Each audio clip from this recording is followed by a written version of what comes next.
So again, this is Ala Shaheen from Derby, which is a small initiative and a small project that has been started 4 years ago to help and support development aid actors, specifically non-governmental organizations, consulting service companies, professional services providers, and individual consultants to be able to penetrate, grow their businesses, and sustain their organizations, all within the development aid market of the Middle East and North Africa. We are specializing in the MENA region as of this important region in the world, and we hope that Derby and other initiatives can be able to support the delivery of aid projects more effective, more efficient, and more sustainable. And we believe that the access to information is very essential to be able to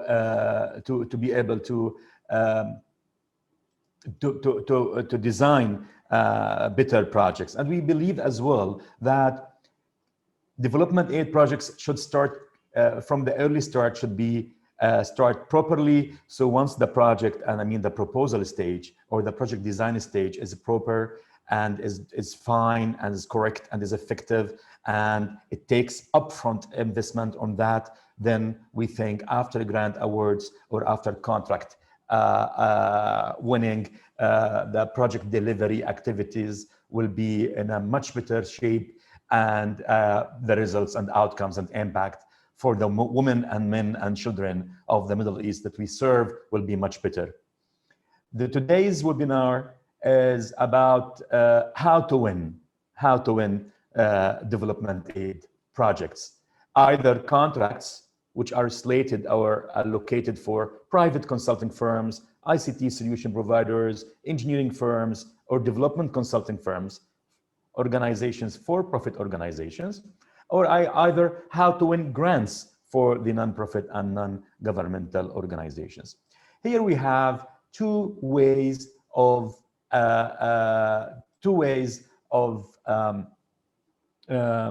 processes that has been proven to be the best methods and best mechanisms and tools to develop these winning proposals or to develop businesses and sustain organizations.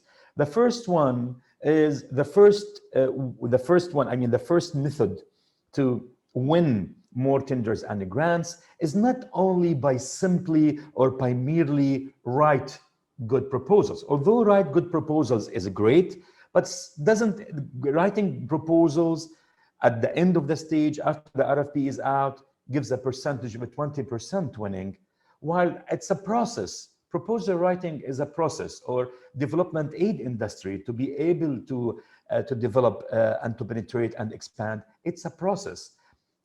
This process consists of 4 stages. The first stage is scouting. Scouting, then followed up by engage, position, and capture. 4 stages. The first stage, scout, in which you need to search for development aid actors and search for development clients. Who are the clients? Who are the donor agencies, bilateral, multilateral agencies, or international organizations? The ones which has money, it's your client. The one that you will sign with at the end of the day is your client, whether it is an international organization implementing one, whether it is a UN organization, which they consider themselves nowadays are implementing organizations, or bilateral, multilateral government funding agencies such as USAID, European Union, World Bank, African Development Bank, SIDA, and so on.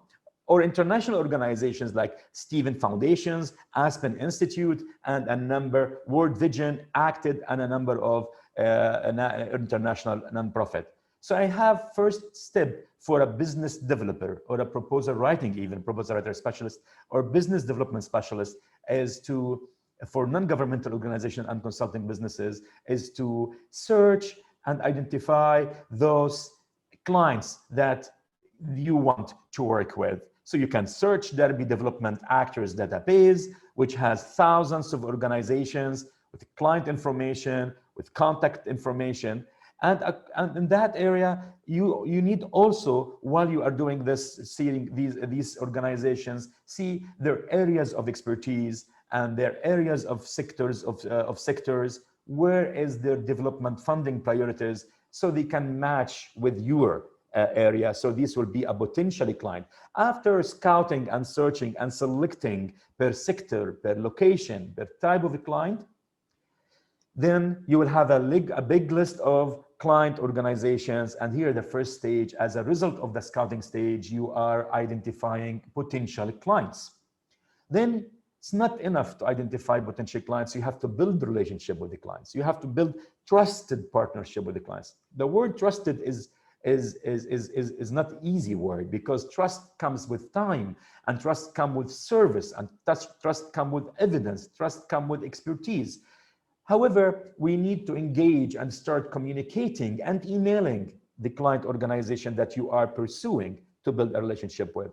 So you can use the same database to connect by using real person contact information, the emails, the contact information of these organizations, and you need to start by writing a persuasive email. But before writing your persuasive email to that client so you can engage and meet together, you have to check and make some research to collect some information that will support you to engage. We call it engage more informatively. So you go to the client meeting prepared. Look at the client's previous request for proposals. These are also listed at Derby. These previous requests for proposals, these are important and vital documents. Each RFP is written by client's organization officer, either in different programs, in economic growth, in entrepreneurship, in social justice, and democratic governance, in education, health, infrastructure. Read these RFPs, skim them, so you can understand what this client organization is all about, and you can understand their funding priorities, as well as preferred implementation or implementing approach. Have a broader understanding of the client organization. Check as well who has worked with this client organization. Who has worked with this client organization gives you a wealth of information, such as who could be your potential partner or your potential competitor. Checking these organizations' websites will bring in you and check the projects they have worked with this client, the narrative written on the website, or the narrative written on the client's website. This will bring you more information about what the client has been done, who has been delivering, and who has been a contractor or a grantee to that mystery client, international organization, or donor agency. You may start engaging with them, talking to them for a potential partnership. Such search of previous clients' RFPs and previous contractors, grantees for that donor agency or a client, I can say here, and searching the client website itself at least can bring you information necessary to go and talk to the client, but you go then more prepared. And you put the agenda of the meeting and you discuss with the client once, twice, 3 times, 4 times to meet in different occasions. And each time you start to understand client needs and client's concerns, so that your NGO or your consulting firm will come in to be paid at the end of the day for the service that will satisfy the client's objectives, the client's needs and concerns. So the blue is the column, the engage here is the result of it is research, partnership, and solution development. Here you have a trusted foundation to start trusting foundation for a client relationship. After that, you need to position yourself. Clients, not only, which is marketing, usually non-governmental organizations or consulting firms neglect this marketing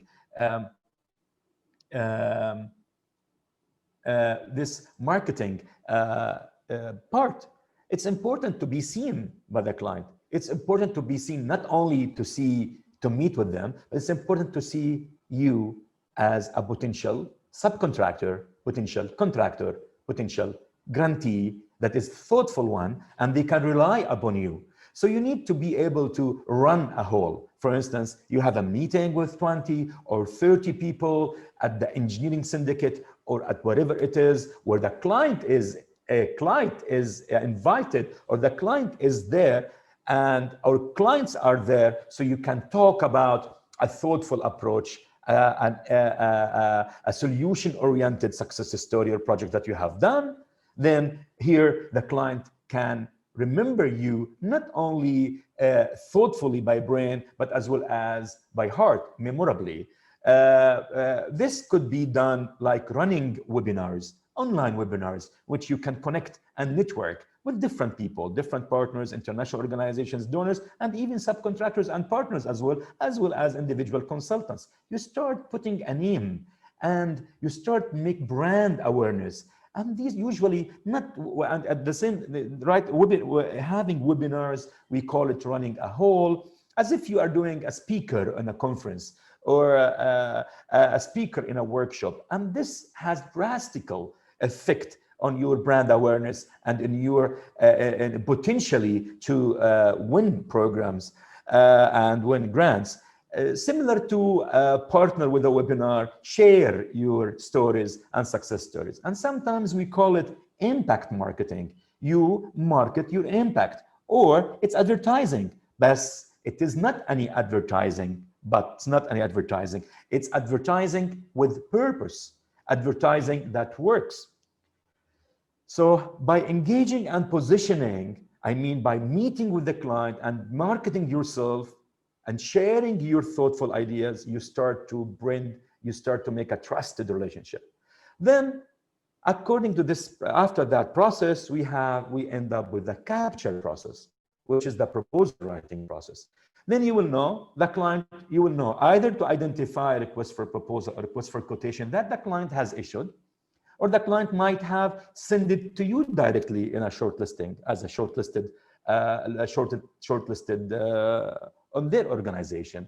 So you'll have this request of proposal, request for quotation, but when you read it, you are better positioned to understand what is in it, to understand the main themes and the sub-themes, understand the concerns and the wants of the needs of the client of this request for a proposal, because you have made a lot of good research before.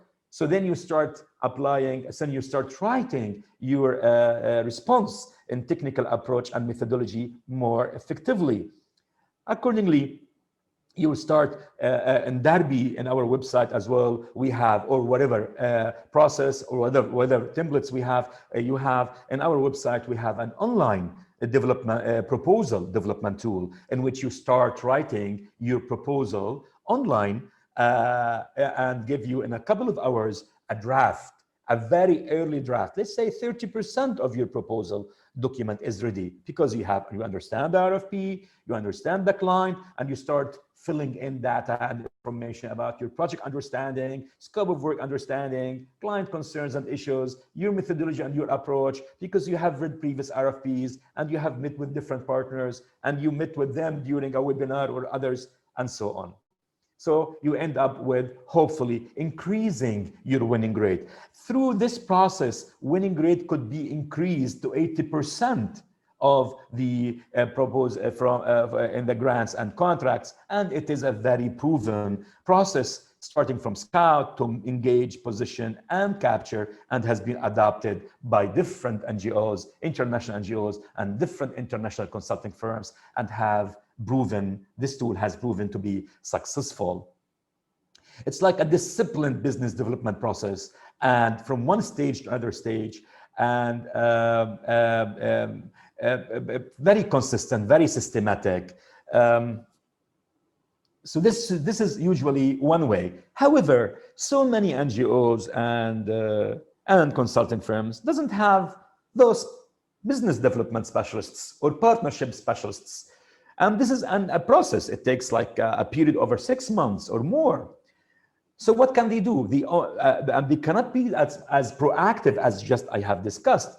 So the other way to be able to penetrate and win more contracts and grants in the Middle East within of the development aid market, this multi-billion US dollar infrastructure and socio-economic development projects. There's another way, which is about how to write a good proposal, which starts from once you have identified the request for a proposal. Sorry, it comes to the list of tenders and grants here. So I'm going back to the slide. Yeah. Here you have. Do you see guys the arrows 1, 2, 3, 4, 5, 6, the process? Just let me know so I can make sure that I'm not losing you. Yes, yes. Okay. Thank you so much. Thank you so much. So the second process I'm discussing here now is a winning proposal writing. So if I don't have the capacity to make this kind of engagement, as I said before, it's fine. It doesn't harm. You can do it through a different process. So let's say, how can we do it? You have to identify certainly the request for proposal, request for quotation, or request for application, expression of interest. So first, you have to identify the opportunity in real time as soon as possible. The donor agency publishes their RFP online. You have to capture it, get it, download it, and read it. Read the request for a proposal. After that, similar to the previous process, you need to explore clients' previous RFPs. Then, because you need to have a bigger understanding of the client organization, a macro level of the client organization in which your RFP currently that is on bidding, that status on bidding, and for instance, you have to apply in 2 weeks to submit your proposal. You start having more understanding of the client, and you start putting notes of understanding of the clients or preferred implementing approaches that matches with the reading that you are currently reading, which is the current request for a proposal. You have then, is this enough? No, because sometimes people say, okay, how can I come up with solutions? Mystery client has defined everything in the scope of work. So what can I do? How can I propose something else? Either it is from previous experience that you have with certain models, certain processes, certain approaches that proven success, you start writing your methodology, your solution to the problems or to the objectives that the RFP is targeting. So the third stage, the third step here, you have to go and read other clients. So if you are writing for a USAID, for a project about refugees and migration, livelihood, social cohesion, and integration, you can read a similar RFP coming out from the Grand Challenge Canada, an international organization, or from European Union, or from DFID, the UK aid, or from a local international organization like World Vision, and so on. Then you start learning what they are doing in terms of solutions they have. These RFPs, they are in terms of solutions. So you start coming up with methodologies and approaches that would enrich your solution, your methodology. And then you write it, you start writing it. But before writing it, even after reading the previous clients and as well as the partners at different similar, other clients, similar scope of work, you need to search your potential partners. Who could be your partner? Who could be your competitor? So you start developing messages that discriminate you from other potential hypothetical competitors. You start selling your organization, your consulting firm, your non-governmental organization, where you have certain strength that you can stress on it, so you can show your muscles and you can show that you are a reliable contractor or reliable service provider.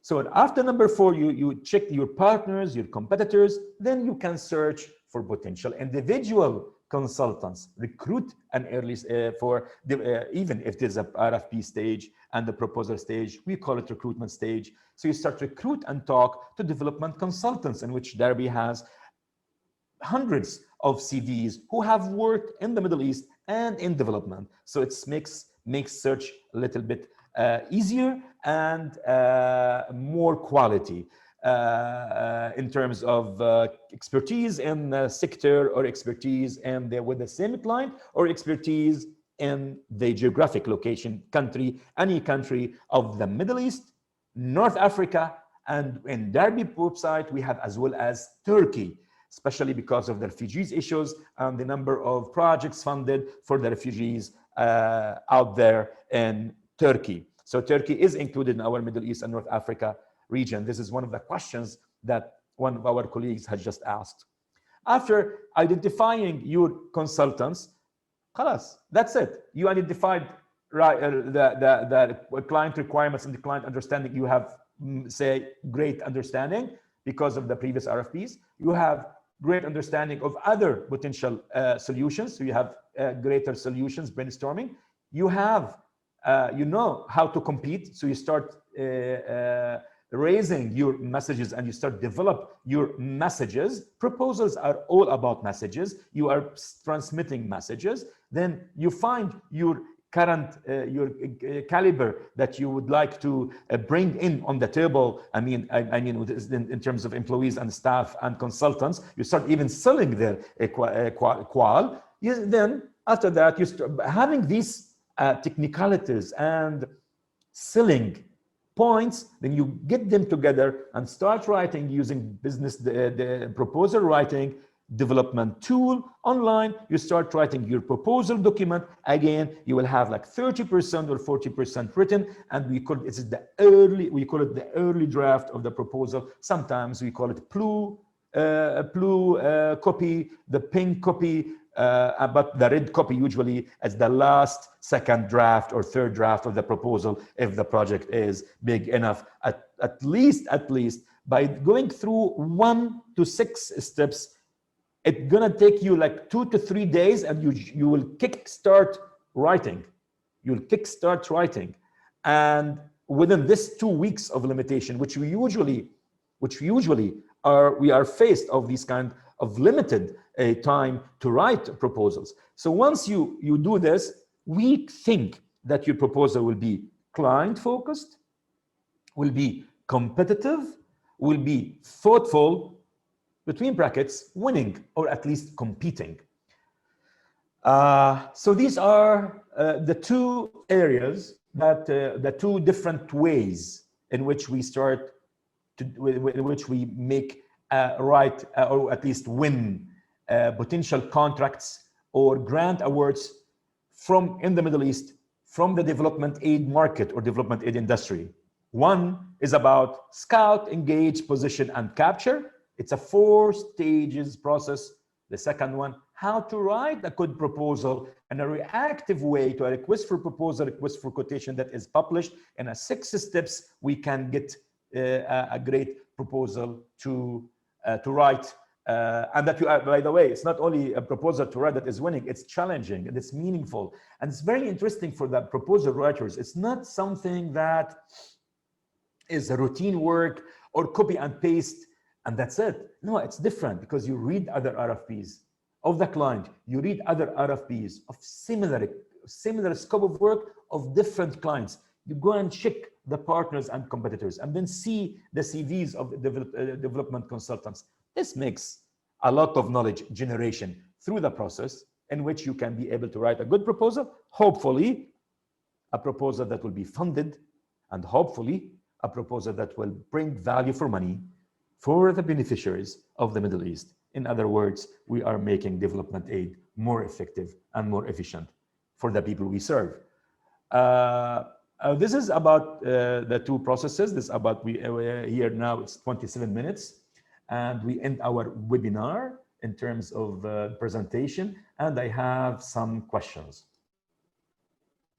First, a question. Let me start having the questions one by one so I be able to, okay. MENA region include only Syria, not Turkey, right? No. Yes, the Middle East and North Africa, the Middle East definition I don't think it's clear enough, but Darby website, in which I represent in this webinar, Darby platform, which has one of its kind in the Middle East to collect data and development funding information and intelligence, covers Syria as well as Turkey, of course, Syria. Are we having the slides and the recording of this session, please? Yes, the recording of this session will be sent to you, will be uploaded on Darby website, and it will be sent to you. We will send the link to you so you can read it, you can have a more understanding. And you can listen to it later on, so you can later on get more details. There's a question here about ethics. They say some international organizations and countries prefer bloated proposals. For example, big staff teams. A question about ethics. Some international organizations and countries prefer bloated proposals with, for example, big staff teams.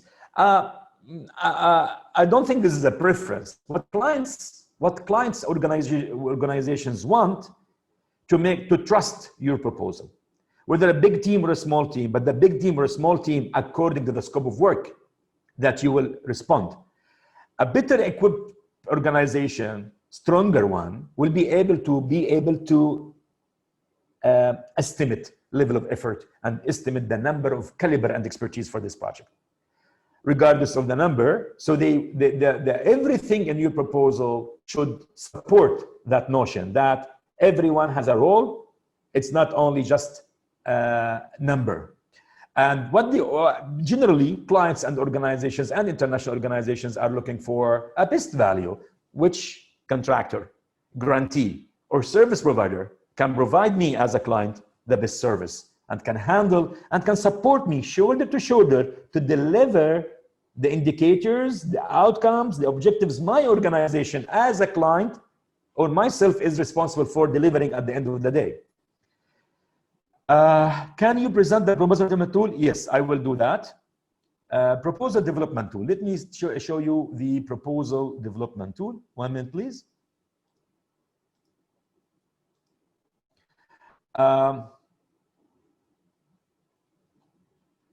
Under business development, someone is asking about the proposal development tool. Under business development products, we have proposal development tool. Here you will have need to write your proposal document, not sure where to start. You can get started. And 1 minute, please, as it's loading. And then here you have the proposal. Say you write about social cohesion project. Let's say like this one. And then it's written here. And then you will have start with the executive summary by, say, Darby.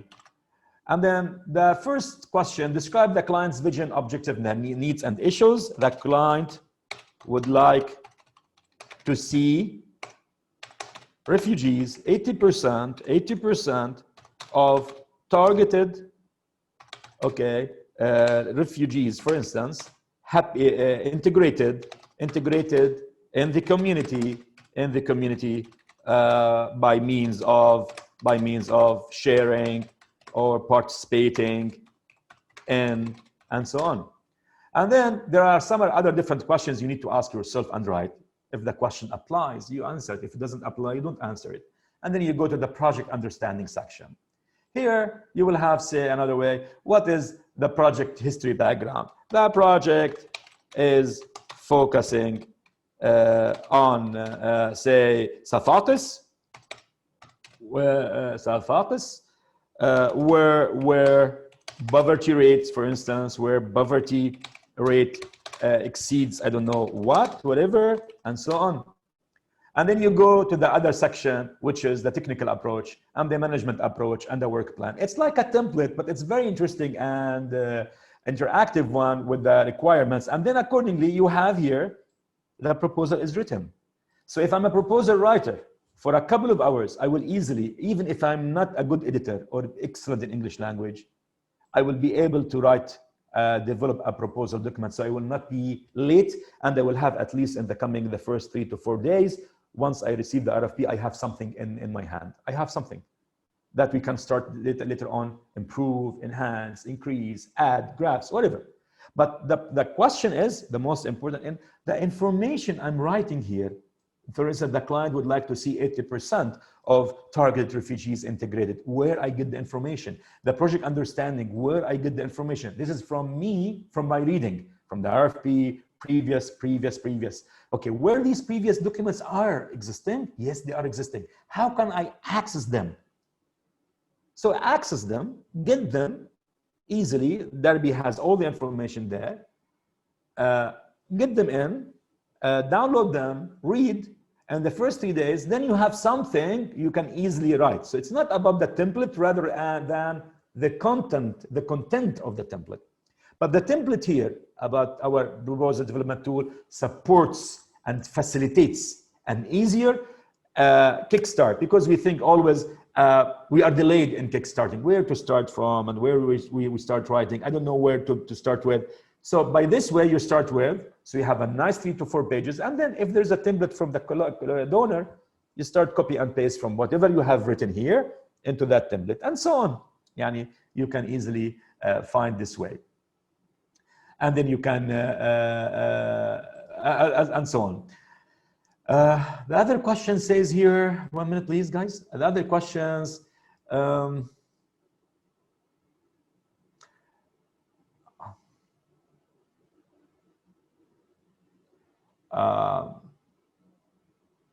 can you present the process? Okay. After that, there's a question is saying, it is a matter of fact and excellent platform. Thank you very much, Hassan. From Neha Passand to all panelists, she said, will there be a course to engage with the writing process more practically? We are associated with a consulting firm called Beit Karma Consulting, and we really do online training on how to write proposals. But as I said, the writing is the last point. It's the information and the business intelligence you need together to be able to use them in your writing. There is another question, say it is from Hassan. It is, as a matter of fact, an excellent platform. Okay, thank you. And then we have another question from Muhannad El Sanusi saying, most international organizations keep an arm's length policy in their relations with consultant contractors and prefer to only be approached through the implementation executing agencies that receive the funds. What can consultant do about this? I don't understand. Most international organizations keep an arm's length policy in their relations with consultants, contractors, and prefer to only be approached through the implementing executing agencies that receive the funds. What a consultant? I think, again, a consultant who is prepared with information and can write within an email or can run a meeting in which he can say, what in it for me? Yani what he can present for the client, what in it for them? This will certainly improve the chances of the consultant to be chosen. Is it a chance to make a partnership? Is it a chance to make a partnership with foundations through Derby, not including RFPs? Of course, Derby has so many organizations in which every day we filter the market and we see who is doing what and who is working with who.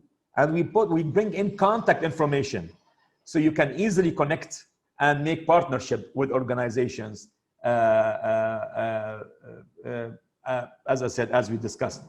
What is your advice for small NGO? As most of calls I found are bigger than our size, small NGOs, much better to be subcontractor for others, so you need to find a partner. Since quality comes at cost, focusing on quality only may be problematic in case of quality and cost-based selection processes. How can a consultant strike a balance on this? Of course, it should be, look, quality and cost weighted. Nowadays, like 80% on the technical, 20% on the cost. quality and cost are important elements for any client. And now clients are starting to use the best value. So even you might be the highest cost, but you are bringing the best value to mystery client for the purpose, for the services and the solutions you are bringing in are innovative and are great because you have read, you have thoughtful ideas. You are selling your brain. Here is, they will give it to you even if you are the highest. Didn't happen recently. Didn't happen that much, but a best value, it's a combination of both. What do you propose to share as a portfolio other than the CVs for individual consultants who do not have websites? Individual consultants should only have a website, a CV, a great one. It takes days to write a proper CV of 2 to 3 pages maximum, of even 2 pages. And we had done a webinar before at Derby. You can check webinars under business development, webinars under business development products, webinars recordings, and we have a presentation and a webinar about how to tailor your CV and to present your CV in a better way for individual consultants. Can you share your contact information privately? Our contact information is on Derby. Just go to Derby and you will find how to contact us. Contact us at the end of the footer. So you'll find the footer here, contact us, and you can easily find us and we will connect you directly. Is there a tool to reach your subcontractor through Derby? There's no tool. Derby provides database. And you need to search the database. You have to invest time. Yourself has to invest time because you're the one who knows your area of expertise and capacities and where the mission and the direction of your organization. Then you go and look at Derby database and see which one matches as a subcontractor, as an implementing partner, or even as a client. And then you put this list and you start communicating. في العربي بنسميها الحركة بركة. So you start moving and talking to people. And this is an important step. So database is important. For any organization, it has to have a database. And that's why we focus on our database to be maintained and accurate and updated every day. Another question comes here. How to position a new consultancy company while funders are interested in companies with much experience? No, at all. You can position your consulting company. You have approach, you have a methodology, you have a solution for a problem. Then you come in a webinar, running a whole, meet with potential networks and talk about your organizational vision and mission and how the way that you will add value and the way that you're going to prevent solutions, even if you are not a bigger company. Say you're going to come and talk about resilient cities. A new topic. Even consultancy firms, larger consultancy firms, prepared bigger than you are, and they don't have it. So you have it, you do a webinar, it links in their brain, you network. But let me say, one webinar or one success story is not enough. Clients should see you at least, latest studies said, to leave a print, you have to have between 5 to 7 times of contact with the client. Are we going to have a copy of the recorded session? Yes. How does Derby calculate its costs? Do you engage in performance-based contracts, getting paid only on successful grants? No. Derby is a platform for people to subscription-based and membership-based. I think there's a difference between proposal from project to project, depending on the requirements of the project, isn't? Yes. A proposal, it's the same idea. The difference is the subject matter expertise. Same idea. You have to have a 4 C's. You have to understand your client very well, understand the competition very well, understand your competency very well, and understand the market, the knowledge of the market.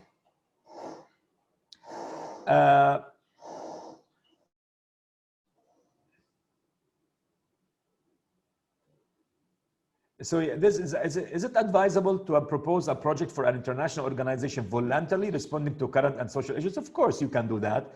Any recommendations for an international organization? We can't give a recommendation. There are thousands of organizations. And Vision for an organization, you have to understand their sectors of interest, funding priorities, and your sectors and funding priorities, and then you match. You can't someone come and say, here's a great international organization, go and talk to them. Of course not. You have to understand them before you talk to them, and should be matching. This is what we have: scouting and engaging. I think I finished all questions. Thank you very much for your attendance. You can, Darby platform, you can go to www.darby.me, ME from Middle East, Darby portal and darby.me. You can go to our career, contact us, and there is another potential. You can, if you want to talk to me one-to-one or to someone else from our business development department, you can click on schedule administration call. You will talk about yourself a little bit, and then you put your email, and then we will contact you directly to arrange a one-to-one demonstration call in which we can specifically discuss your organizational requirements or proposal, obstacles and concerns, in which we together onto this 1 hour a call for demonstration or a call for consultation process. If you would like to, just register at, click on schedule a demonstration call. You will find it at the footer, and then we will contact you directly. I have another questions before you go. Thanks for your efforts. Okay, and then question answers, nothing. So I would like to thank you all for attending and for your valuable time to listen to this proposal writing and business development within the development aid industry and development aid market of the Middle East. Thank you very much from Darby, and I'm hopeful that I will see a number of call for demonstration calls in which we can talk one-to-one. Thank you so much. Have a nice day. Bye-bye.